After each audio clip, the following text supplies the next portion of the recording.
కొత్తిమీర టమాటో పచ్చడి. కొత్తిమీర టమాటా పచ్చడి కోసం ముందుగా ప్యాన్ పెట్టుకుని ప్యాన్లో ఆయిల్ పోసుకోవాలి. ఆయిల్ బాగా వేడెక్కిన తర్వాత శుభ్రంగా కడిగి పక్కన పెట్టుకున్న కొత్తిమీర మొత్తం వేసుకోవాలి. ఇలా కొత్తిమీర మొత్తం వేసుకున్న తర్వాత నేనైతే ఇక్కడ 10 పచ్చిమిర్చి వేస్తున్నాను. అలాగే ఇందులోని పెద్ద సైజు 2 టమాటాలు చిన్న ముక్కల కింద కట్ చేసి వేసుకోవాలి. ఇలా టమాటాలన్నీ వేసేసిన తర్వాత నిమ్మకాయ సైజు అంతా చింతపండు వేసుకోవాలి. వేసుకొని మూత పెట్టుకొని ఒక 5 నిమిషాలు ఈ ఆయిల్లో మగ్గనివ్వాలి.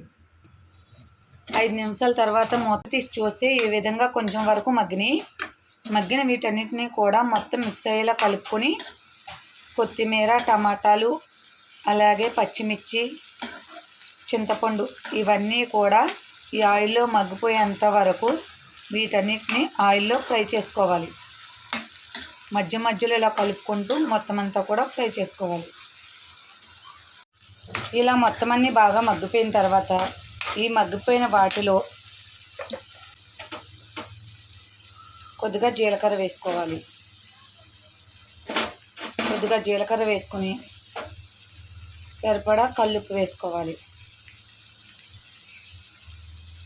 సరిపడా కల్లుప్పు వేసుకున్న తర్వాత ఉల్లిపాయలు వేసుకోవాలి. ఉల్లిపాయలు వేసుకున్న తర్వాత ఇదంతా ఒకసారి మిక్స్ చేసుకొని స్టవ్ ఆఫ్ చేసుకోవాలి. స్టవ్ ఆఫ్ చేసుకున్న తర్వాత ఇదంతా కూడా బాగా చల్లారిన తర్వాత ఇదంతా కూడా మిక్సీలో వేసుకొని గ్రైండ్ చేసుకోవాలి. ఇలా మొత్తం అంతా కూడా మిక్సీ జార్లో వేసుకుని మొత్తం అంతా కూడా మిక్సీ పట్టుకోవాలి. ఇలా మొత్తం అంతా కూడా మిక్సీ పట్టేసుకున్న తర్వాత ఇదంతా కూడా తాలింపు వేసుకోవాలి.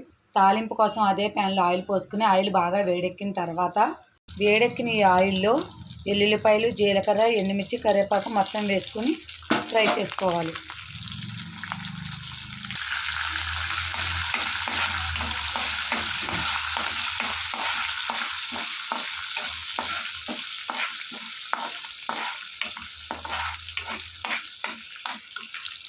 మొత్తం ఫ్రై అయిపోయిన ఈ తాలింపులో మిక్సీ పట్టి పక్కన పెట్టుకుని పచ్చడి అంతా కూడా ఇందులో వేసేసుకోవాలి.